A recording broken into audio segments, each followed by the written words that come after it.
Corey Feldman and Lauryn Hill were the couple everyone admired, the embodiment of stability and success in their neighborhood. Corey was the kind of man who took pride in the simple things. He loved his work as a carpenter, finding solace in the feel of wood beneath his hands, the satisfaction of creating something tangible and lasting. His business, though modest, was successful enough to provide them with a comfortable life. He was the steady rock in their marriage, a man of few words but deep emotions, content with the life they had built together. Every evening, he would return home from his workshop, covered in sawdust, his clothes marked with the day's labor. He would enter the house quietly, his heart warming at the thought of seeing Lauryn, of sharing dinner with her after a long day. Lauryn, by contrast, was the social butterfly, the life of every gathering. She thrived on attention, her laughter often the loudest in the room, her presence magnetic. She had an innate ability to charm everyone she met, effortlessly engaging in conversation and making friends wherever she went. Lauryn managed their home with a meticulous touch, keeping everything in order while also indulging in hobbies that kept her busy. She was an excellent gardener, her flower beds bursting with life, and her paintings, though just a hobby, were good enough to garner compliments from visitors. She was the perfect hostess, always ready to throw a dinner party or a neighborhood barbecue, where she would play the role of the gracious, loving wife. But behind the scenes of this seemingly perfect life, Lauryn was growing increasingly restless. The routine that Corey found comforting had begun to feel like a prison to her. The predictability of their days, the same faces, the same conversations, all of it started to weigh on her. Corey's contentment with their life only deepened her frustration. At first, Lauryn tried to suppress her feelings, convincing herself that it was just a phase, that every marriage went through periods of boredom. But the discontent grew, gnawing at her, until she could no longer ignore it. She began seeking excitement in small, seemingly harmless ways, flirting with strangers at the grocery store, lingering a little too long in conversations with the handsome barista at the local coffee shop. These small thrills gave her a taste of the excitement she craved, but it wasn't enough. One evening, while browsing online out of sheer boredom, she stumbled upon a chat room. It was a place where people went to flirt, to escape their mundane lives, and Lauryn was drawn to it like a moth to a flame. She started chatting with different men, enjoying the attention, the thrill of the forbidden. It was here that she met Timothy, a man who was everything Corey was not. He was younger, with an air of confidence that bordered on arrogance, and he made her feel alive in ways she hadn't in years. The attraction between them was immediate, and their conversations quickly escalated from innocent flirting to something much more intense. Lauryn found herself sneaking out of the house to meet Timothy, their clandestine encounters becoming the highlight of her life. The thrill of the affair consumed her, filling the void that her life with Corey no longer could. She stayed out late, returning home with excuses that Corey never questioned, too trusting, too wrapped up in his own world to see what was happening right under his nose. As Lauryn fell deeper into her affair with Timothy, she began to distance herself from Corey, both emotionally and physically. She no longer sought his company, no longer cared if he noticed the changes in her.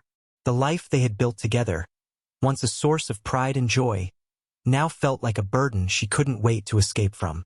Corey noticed the changes in Lauryn, but he kept his suspicions to himself, clinging to the hope that it was just a phase. He had always been the type to avoid confrontation, preferring to push his feelings aside in favor of maintaining peace. But the late nights, the secretive phone calls, and the coldness in Lauryn's demeanor were impossible to ignore. He wasn't a fool. He knew something was terribly wrong.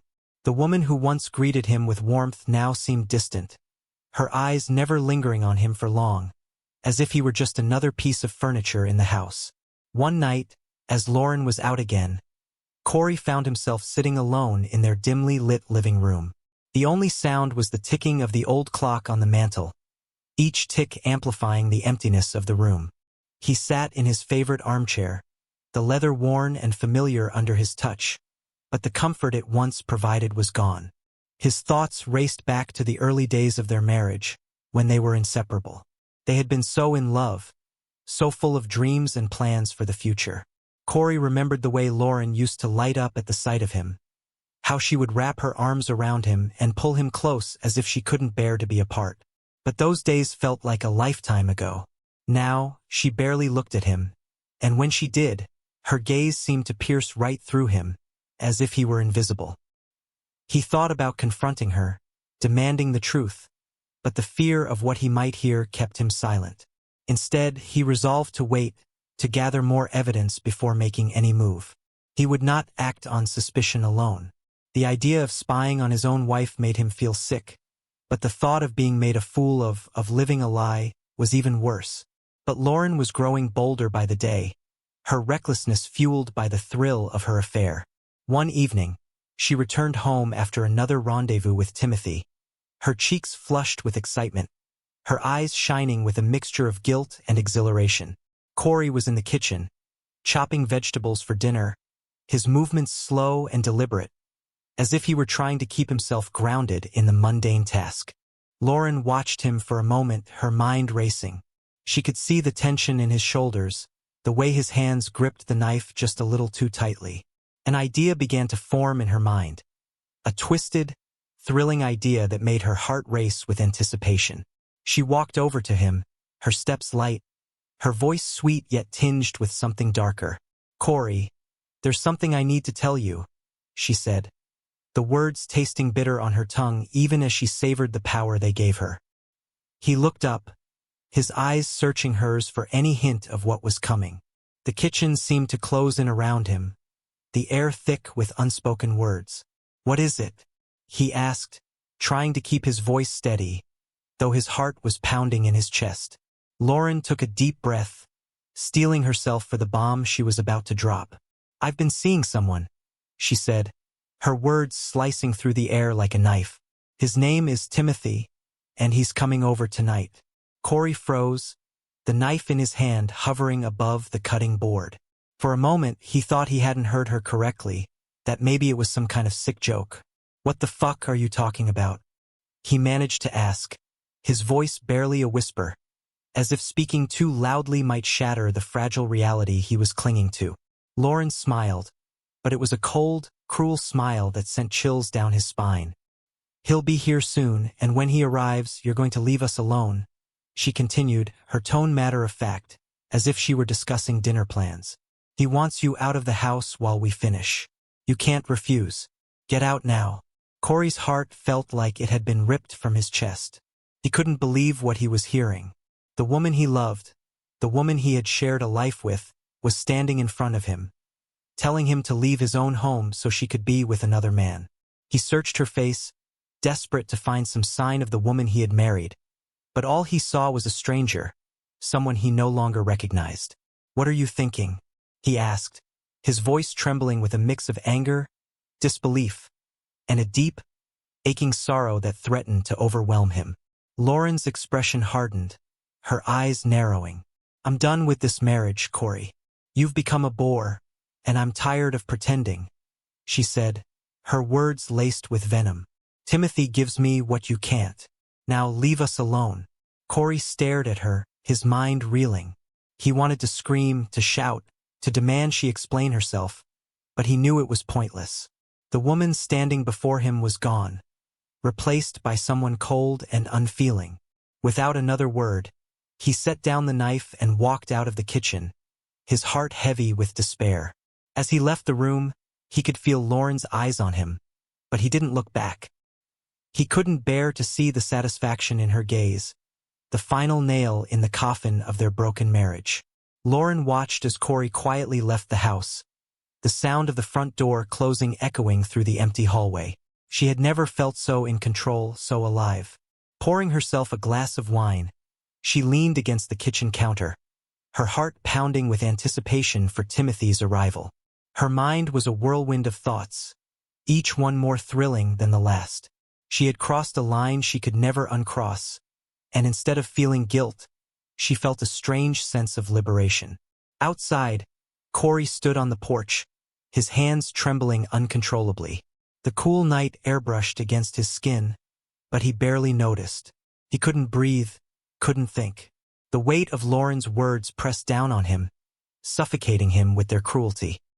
He glanced back at the house, the warm lights inside mocking him. A stark contrast to the cold emptiness he felt, unable to face the reality of what had just happened. He turned away and began walking slowly towards the backyard. His footsteps were heavy, as if he were trudging through thick mud, each step more laborious than the last. The shed stood at the far end of the yard, a small, weathered structure surrounded by the shadows of tall trees. It had always been his sanctuary, a place where he could escape from the world, from his thoughts. It was where he went to clear his mind, to find solace in the simple act of working with his hands. But tonight the shed felt different. The familiar sight of it filled him with a sense of dread. As he approached, the door creaked open, a sound that had always been comforting but now seemed ominous, like a whisper from the past. He stepped inside. The scent of wood and sawdust, usually so calming, now felt suffocating. He looked around the small, cluttered space, his eyes scanning the workbench where tools lay scattered. His gaze then settled on a wooden box tucked away in the corner, partially hidden beneath a pile of old rags. It was old, covered in a thick layer of dust, a relic from a time when things were simpler, when life was filled with hope instead of despair. He hadn't opened it in years, not since his father passed it down to him, along with the shed itself. Corey hesitated, his heart pounding in his chest. The box held memories, pieces of his past that he had long buried. But something drew him to it now, an inexplicable urge that he couldn't resist. Slowly, he walked over to it, his hands shaking as he lifted the lid. Inside, the tools were neatly arranged, each one carefully polished and sharpened. Hammers, chisels, saws, familiar implements of his trade. Objects that had once brought him comfort. But there was one item that caught his eye, something that had remained untouched for years. It was a hunting knife, its blade gleaming in the dim light of the shed. The knife was old, the handle worn smooth from years of use. His father had given it to him when he was a young boy, a rite of passage that had meant so much at the time. But now, as he held it in his hand, the cold steel pressing against his palm, the knife took on a new meaning. As Corey gripped the handle, he felt a dark, primal urge rising within him, something he had never felt before. His mind was a chaotic storm of emotions, rage, betrayal, despair. But all of them coalesced into one single thought: revenge. The world around him seemed to fade away, the sounds of the night muffled by the roar of blood in his ears. He had been pushed to the brink and now, standing in the shed that had once been his refuge, he knew there was no turning back. He looked down at the knife, its blade sharp and unforgiving. It was a tool, but in this moment it felt like a weapon, a means to an end. The calm, rational part of his mind tried to fight back, tried to remind him of who he was, of the man he had always strived to be. But that voice was drowned out by the overwhelming tide of anger and pain. Corey knew what he had to do. The line between right and wrong blurred, and all that remained was the cold, hard reality of the situation. With the knife clutched tightly in his hand, Corey turned and walked out of the shed, the creak of the door the only sound that marked his departure. The night was silent, the stars hidden behind a thick layer of clouds. As he made his way back to the house, his footsteps no longer felt heavy. There was a sense of purpose in his stride, a clarity that had been missing for so long. Corey was no longer the man he had been just hours ago. That man had been broken, discarded by the woman he loved.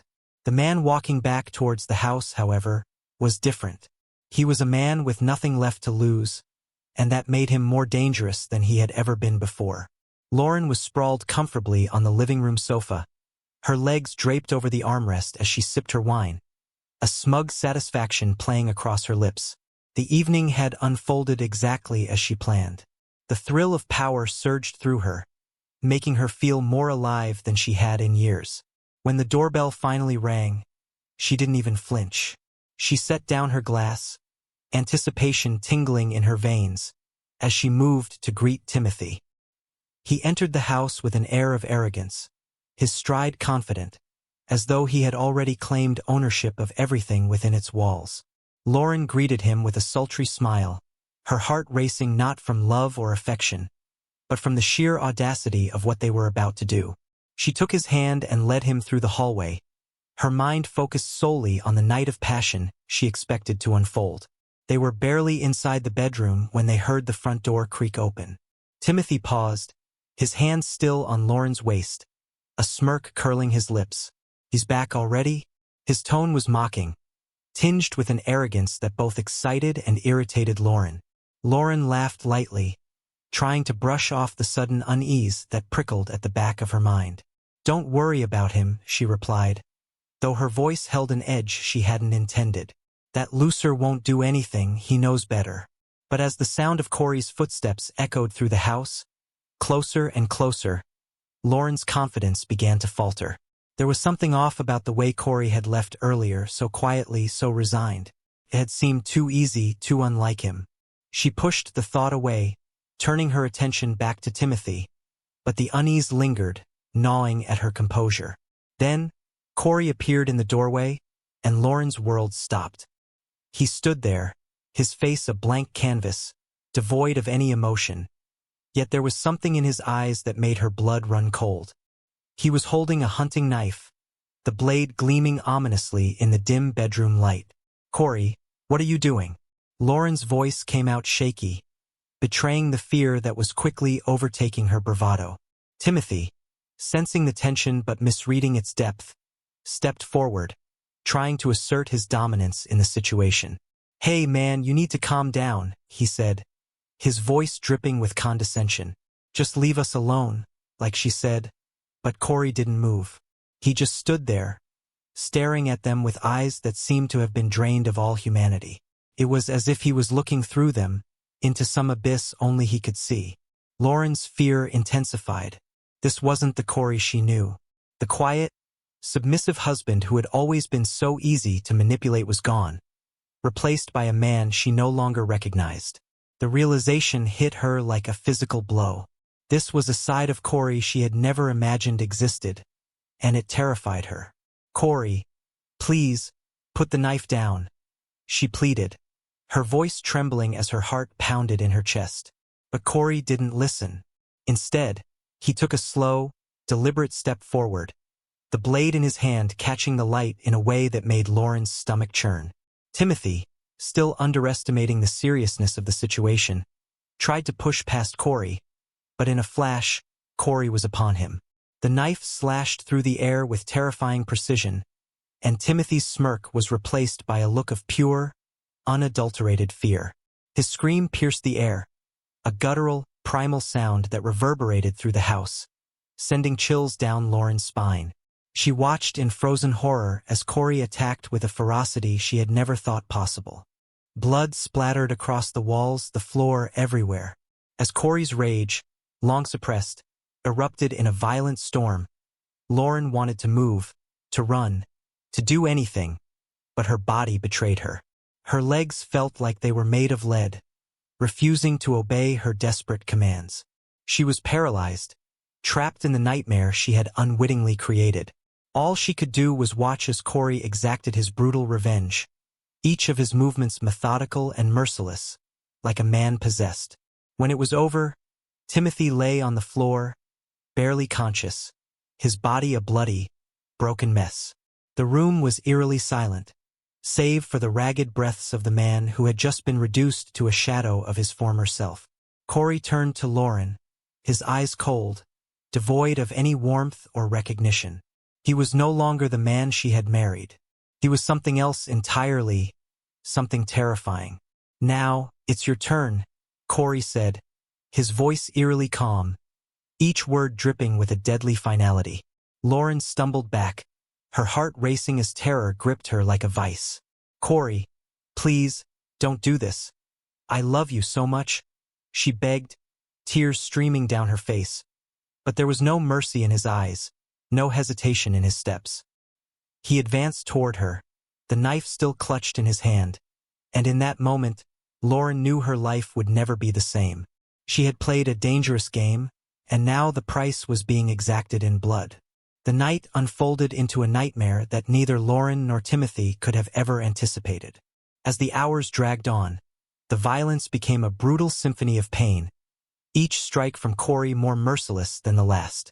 The man they had both underestimated, dismissed as weak and passive, had revealed a darkness neither had known existed. When it was over, they were left in a state that was beyond broken, their bodies a map of bruises and cuts, their minds teetering on the edge of shock, his chest heaving from the exertion of what he had done. His clothes were drenched with blood, a macabre reminder of the night's events. His hands, still trembling, bore the marks of his unbridled fury, knuckles raw from the blows he had delivered. He looked down at Lauren, who lay crumpled and motionless on the floor, her once beautiful face swollen beyond recognition, streaked with a gruesome mixture of tears and blood. Timothy, lying nearby, was barely clinging to consciousness, his groans of pain the only sound breaking the heavy silence. Corey felt oddly detached, as though he were an observer rather than a participant in the scene before him. The rage that had fueled his actions had drained away, leaving behind a hollow emptiness. He surveyed the room, taking in the destruction he had wrought, the overturned furniture, the blood-spattered walls, the broken bodies of the two people who had shattered his world. For a brief moment, a flicker of doubt crossed his mind. Had he gone too far? Was there a line he had crossed that he could never return from? But as quickly as the doubt came, it was swept away by the memory of Lauren's cold, cutting words, the way she had looked at him, dismissing him as if he were nothing more than an inconvenience, a burden she had long grown tired of carrying, the way she had ordered him out of his own home to make way for her lover. The betrayal still stung, a deep, festering wound that refused to heal. In the face of such betrayal, how could he have reacted any differently? Corey's eyes hardened as he pushed away any lingering doubts. What he had done out of a sense of justice, of reclaiming the power that had been stripped from him. He had loved Lauren with every fiber of his being, had devoted his life to making her happy, only to be repaid with deceit and humiliation. She had destroyed him long before he had laid a hand on her. With a final look at the scene of devastation, Corey turned and walked out of the house, his footsteps slow and deliberate. He didn't know where he was going or what he would do next. The life he had known was over, reduced to rubble by the events of the night. The only certainty he had left was that he couldn't stay there any longer. The air outside was crisp, the morning sun just beginning to rise above the horizon, casting long shadows across the yard. Corey didn't look back as he walked down the driveway, his mind a blur of thoughts that refused to coalesce into anything coherent. The world around him felt surreal, like a waking dream from which he could not escape. As he reached the end of the driveway, the first hints of sirens wailed in the distance, growing louder with each passing second. But Corey didn't quicken his pace. He kept walking, putting one foot in front of the other, leaving behind the house, the memories, and the life that had led him to this moment. He was a man untethered, drifting into an uncertain future with nothing left to lose. When Lauren woke up, she was greeted by a harsh, sterile world. The fluorescent lights overhead stung her eyes, making her squint as she tried to adjust. The first thing she noticed was the pain, a deep, throbbing ache that seemed to permeate every part of her body. Her head felt heavy, her mind clouded with confusion and the remnants of what she hoped were just nightmares. As her vision cleared, she realized she was in a hospital room. The walls were a drab, clinical white, the air filled with the soft beeping of machines and the faint hum of voices in the hallway. She tried to move, but a sharp pain shot through her side, forcing her to stay still. It was only then that she became aware of the bandages wrapped around her arms and torso, the 4 drips snaking from her hand, and the steady, rhythmic pulse of the heart monitor beside her bed. Panic set in as fragmented memories of the previous night began to coalesce into something horrifyingly real. Corey's cold, unrecognizable face loomed in her mind, the glint of the hunting knife in his hand as vivid as if it were still before her. She could hear Timothy's screams, a sound so primal and terrified that it made her blood run cold. The memory was too vivid to be a dream, too raw to be anything but the truth. A nurse entered the room just then, her expression a practiced mask of concern. She moved with a quiet efficiency, checking the monitors before noticing that Lauren was awake. "You're awake," The nurse said softly, her voice professional yet gentle. "How are you feeling?" Lauren tried to speak, but her throat felt like sandpaper, raw and dry. The nurse, noticing her struggle, quickly filled a plastic cup with water and held it to Lauren's lips, helping her take a few sips. The water was cool, soothing her parched throat, but it did nothing to ease the terror clawing at her insides. Where am I?" Lauren croaked, her voice barely more than a whisper. "You're at the county hospital," the nurse replied calmly. "You were brought in last night with multiple injuries. You've been through a lot, but you're in stable condition now. You're going to be okay." Lauren's eyes darted around the room, searching for something familiar, something that might anchor her in this new reality. But the room was empty save for the medical equipment and the nurse by her side. There was no sign of Timothy. A wave of dread washed over her as she forced herself to ask the question she was most afraid of. "Timothy, what about Timothy?" The nurse's face darkened, her expression tinged with something that looked like pity. "He's in the ICU," she said quietly. "He's stable, but his injuries are severe. The doctors are doing everything they can." The words hit Lauren like a punch to the gut. Timothy, her lover, the man she had risked everything for, was fighting for his life, and she was lying here, helpless, her own body a wreck. She wanted to cry, to scream, to feel something, guilt, remorse, anger, but instead, she felt an overwhelming numbness, a void where her emotions should have been. She lay there in silence, the nurse's words echoing in her mind. Stable but severe. Timothy was still alive. But for how long? And what would happen if he didn't make it? Would Corey be satisfied with what he had done? Or was there more to his revenge? "Is Corey here?" Lauren asked, a tremor of fear and a flicker of hope mingling in her voice. Despite everything, some irrational part of her clung to the idea that Corey might have come to see her, that some part of the man she had known still cared. The nurse shook her head, her expression neutral but firm. "No one's come to see you yet, but the police were here earlier. They'll need to speak with you once you're feeling better." The mention of the police sent a jolt of fear through Lauren. Of course, the police would be involved. There was no hiding from what had happened. No way to escape the consequences of her actions. The reality of her situation was beginning to sink in. The gravity of what she had done and the terrible price she would now have to pay. Lauren closed her eyes, overwhelmed by the weight of it all. She had brought this upon herself, and now there was no turning back. The nightmare was far from over, and she knew that the hardest part was still to come. The days that followed were a blur of police interviews, medical treatments, and endless hours of lying in a hospital bed, staring at the ceiling. Lauren felt as though she were trapped in a nightmare she couldn't escape, the weight of her actions pressing down on her with an almost physical force. The hospital room, once a place of recovery, had become her prison, its white walls a constant reminder of the hell she had wrought. Each day, the police came with their relentless questions, their faces a mix of curiosity and professional detachment. Their questions were probing and unforgiving, each interrogation stripping away a layer of her carefully maintained composure. Each time she recounted the events of that fateful night, it was like reliving the horror anew. Corey's cold, emotionless gaze, the flash of the hunting knife, Timothy's screams echoing in her mind. It felt as though the walls of the room were closing in, suffocating her with the enormity of her own guilt. The police informed her of Corey's fate. He had turned himself in shortly after leaving the house, walking into the local police station covered in blood, his demeanor eerily calm. He confessed to everything, his assault on Timothy, his attack on Lauren, and the destruction he had left in his wake. There was no trial, no lengthy legal battle. Corey had pleaded guilty to all charges, and his lack of remorse shocked everyone.